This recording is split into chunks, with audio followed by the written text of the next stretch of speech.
This summary of The Power of Now, a guide to spiritual enlightenment by Eckhart Tolle, is about to begin. Enjoy. Key point 1. Are you out of your mind?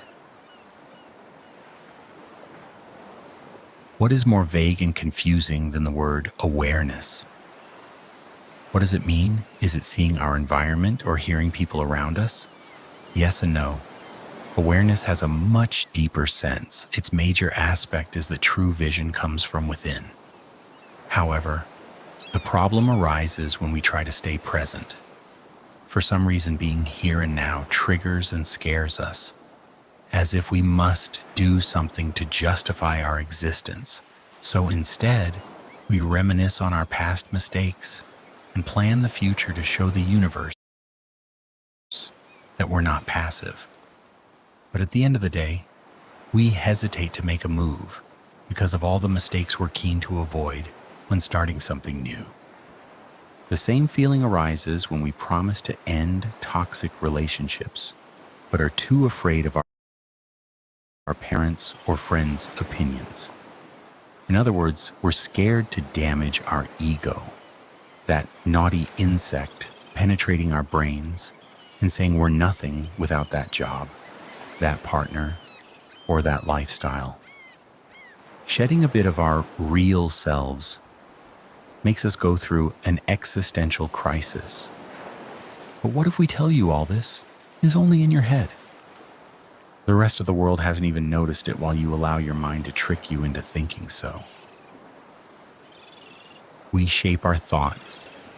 They don't shape us. Eckhart Tolle distilled this problem to extract its essence, our mind. He believes we can be our best selves if we release the grip on our thoughts and opinions. Unless you're scared of having no idea who you are and what you can be, freely embark on this spiritual journey.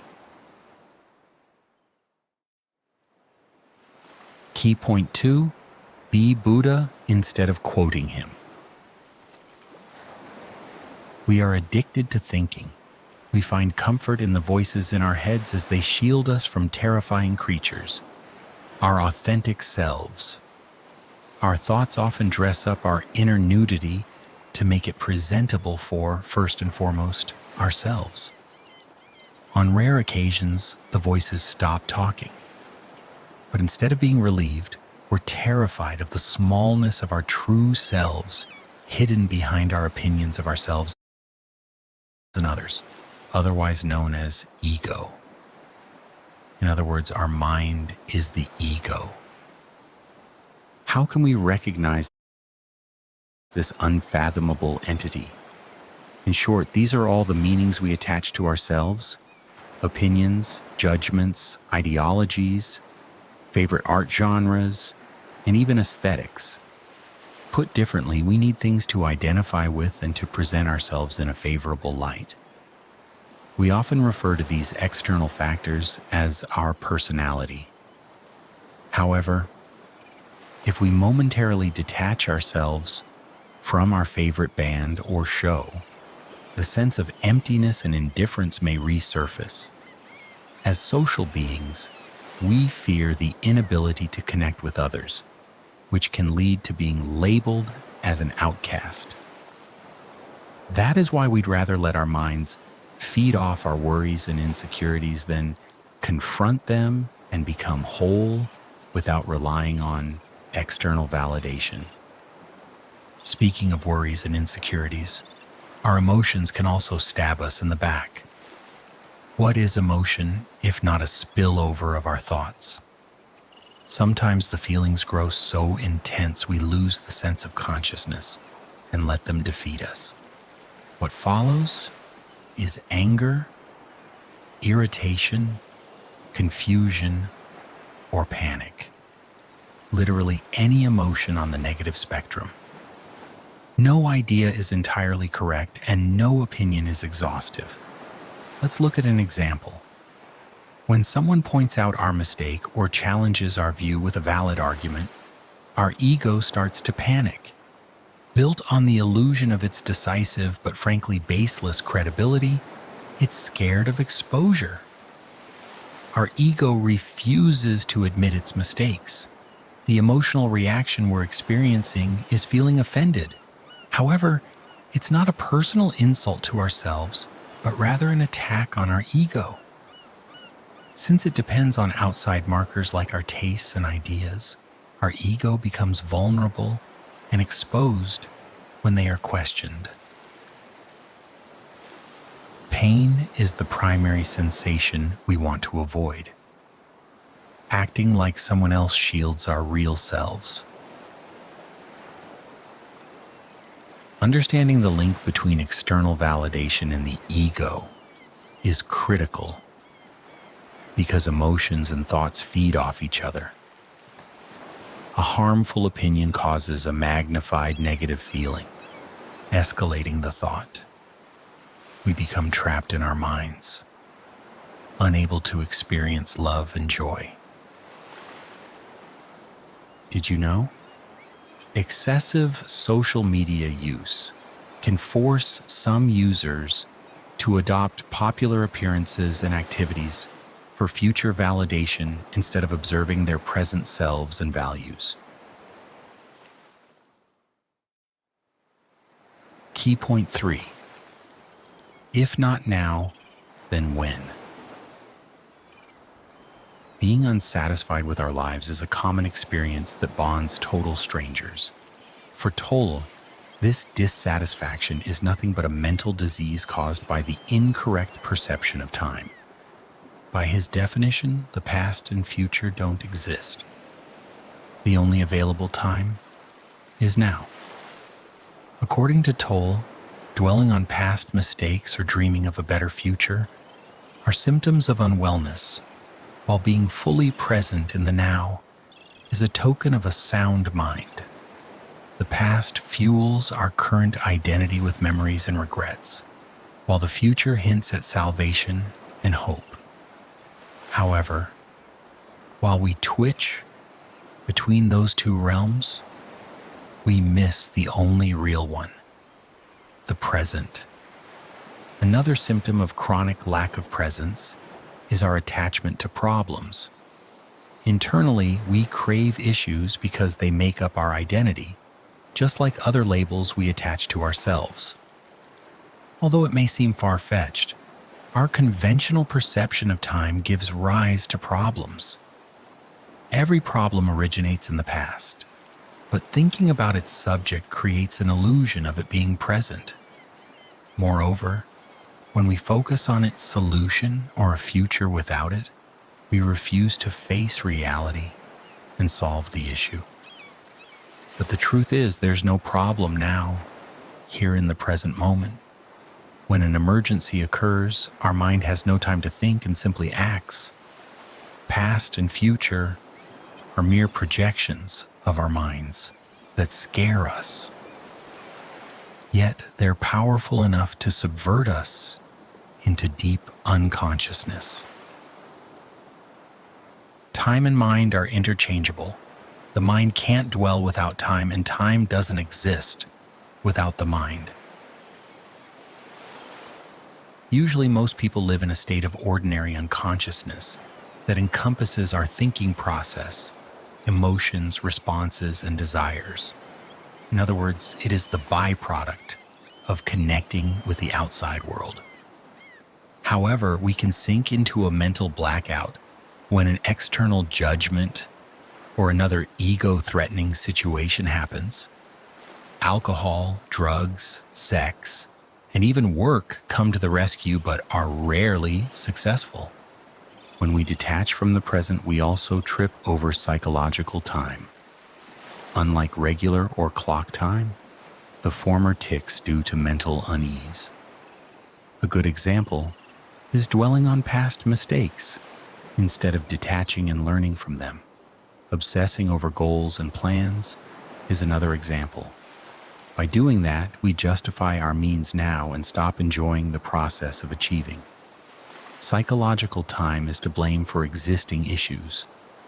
Instead of being in the moment and saving mental space for problem solving, We delve into past mistakes and worry about making them worse. However, if we awaken through challenges and become better, we can start gaining full consciousness. You've hit a daily streak by completing 3 key points. Great job! Key point 4, find the way to your true self. If the past and future don't exist, the only realm left is the present. Yet we are surprisingly uncomfortable in it. It is true. Awareness can project physical and mental discomfort at first. So how do we recognize the feeling of being present? Close your eyes and ask yourself, what will my next thought be? Watch your mind go still and silent the second you register the presence of thoughts at all. This quiet is you being present. Practicing awareness will eventually help redirect your vision toward current happenings instead of illusions of the past and future. This way, you can better integrate with reality and register opportunities to propel in life. When we describe total presence, it is synonymous with the concept of no mind. The mind is our disguise. Thanks to it, we have opinions and problems to identify with. However, the mind can also flood us with worries and fears, tying us to the past or future. It leads to us suffering in the present. We can't move forward, bamboozled by our mentality. So when we enter the creative flow once in a while, totally unaware of other people and things, we enjoy ourselves, but fail to repeat it consciously. Luckily, we can practice awareness to reach that flow again. Awareness can hide behind our interests to protect itself. However, we must consciously bring it to the forefront and allow it to guide them instead. In modern society, total consciousness can be challenging. The collective ego imposes its opinions and lifestyles on us. For instance, we agree with the team's views to blend in. People with big egos, like celebrities, often attract us with their power. We want to be the same, even though it may damage our self-awareness. Egos are drawn to bigger egos. Darkness cannot recognize light. Eckhart Tolle. To prevent such casualties, you can learn the following techniques. 1. Relax and close your eyes. Take note of your thoughts. What are they about? Don't participate. Just observe and allow your thoughts to flow. 2. Accept your ego's fear of annihilation and watch your reaction. Once again, just observe the stream. 3. Train your consciousness by inverting your attention to your body. Focus on your hands, feet, or chest. How do your abdomen and head feel? Do you feel the energy flowing inside?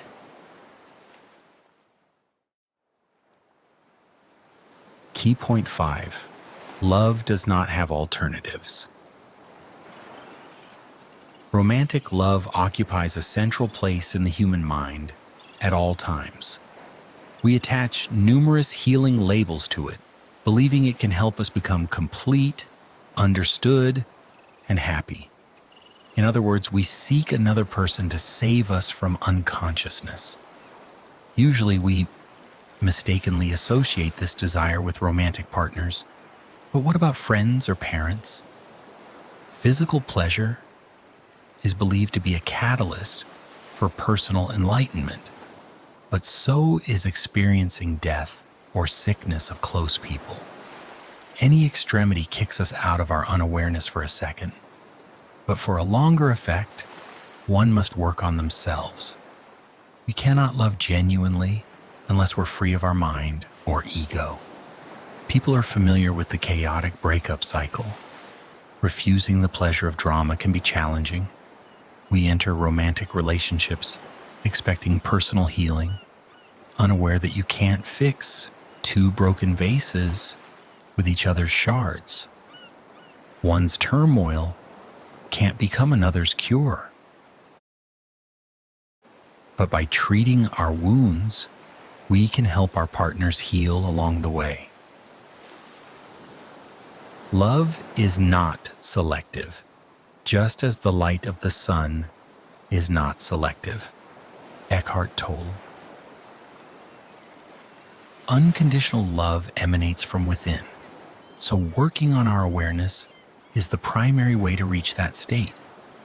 Remember, unawareness implies a strong ego and attachment to our mind, which means we become easy prey to negativity. Jealousy, possessiveness, control, irritation, and eventual separation. We easily judge the person beside us, confused by our own flaws.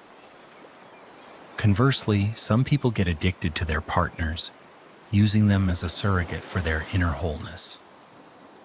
We tend to base our sense of self on things that can attract a potential spouse: appearance, social status, career, and others. And more often than not, we're insecure about one or more of them. If we stop feeding our ego, the urge to judge will exhaust itself and eventually be replaced by acceptance. According to Tolle, women have a harder time detaching from their collective and personal experiences because of their intensity. Throughout history, females suffered from male-induced violence, exploitation, rape, unwanted pregnancy, and child loss, not to mention the pain of menstruation. On the other hand, feminine energy, which is not limited exclusively to women, is more suitable for entering the deeper realms of reality. It assumes openness, non-judgment, and submission. The gentle yet potent force necessary for cultivating awareness. Aside from these abilities, the following practice can ensure healthier and more mindful relationships. Turn on the witness mode whenever your partner evokes a specific negative response in you. Label it and let it pass without contributing to it emotionally. Use the knowledge to improve your self-awareness.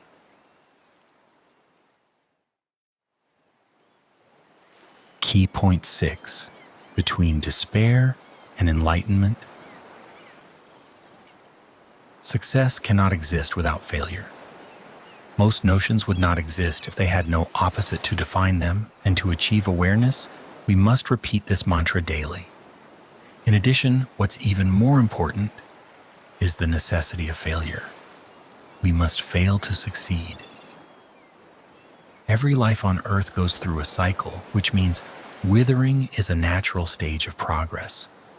Periods of failure are critical to reevaluate the direction, give space to transformation, and observe ourselves from a sensitive angle. Major spiritual awakenings happen due to the restoring force. We must experience abnormal pain or limitation to discover the other side of us. In fact, qualities like compassion, forgiveness, and surrender come from negative experiences. But what is negative? The whole point of developing awareness and detachment is harmonizing with the universe, this spaceless being and pure energy. The present is a fundamental element of being, as the universe has no past or future. That is to say, there are no expectations or regrets, only acceptance of the current moment. Negativity stems from our mind or ego as a reaction to external stimuli.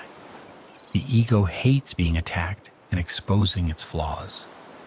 As a result, we often perceive every challenge as negative instead of seeing it as an opportunity to grow. Some discomfort is unavoidable, but nothing is more satisfying than sore muscles after a good workout.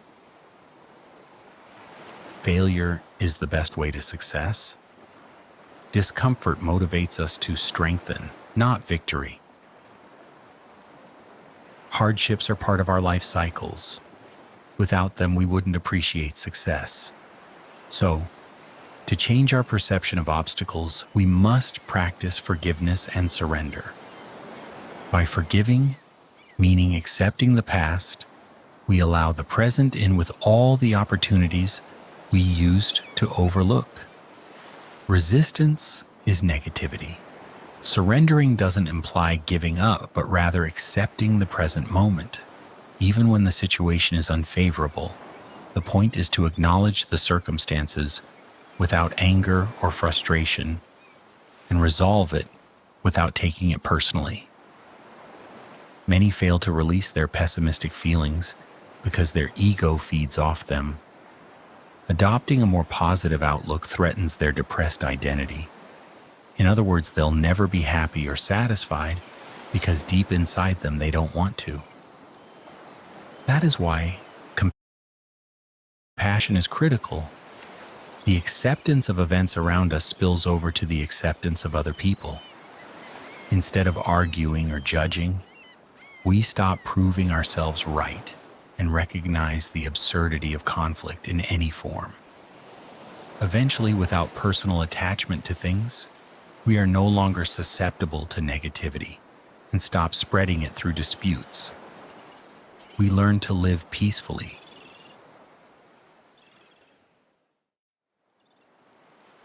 Conclusion.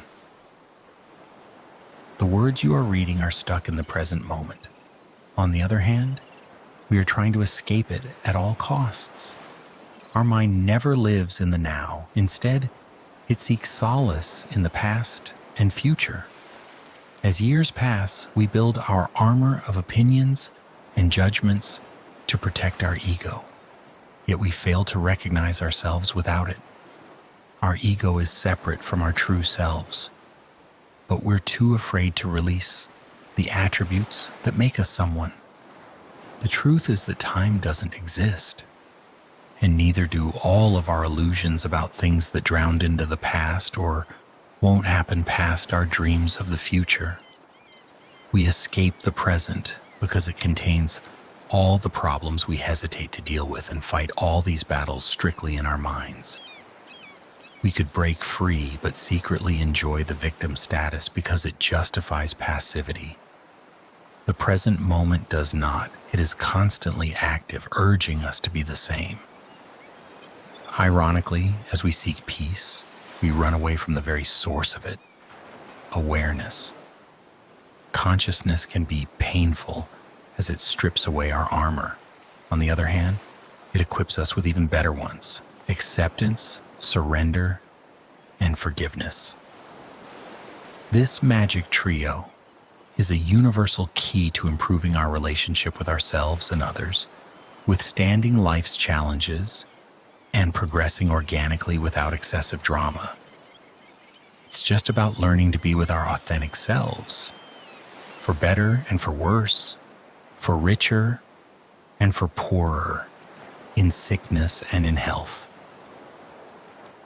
Try this. Observe animals and the way they live without time perception. Use it as a form of meditation. Practice non-thinking by studying a mundane item, a pen, a flower, and so on, without mental commentary. Try listening to silence while it's noisy to detach from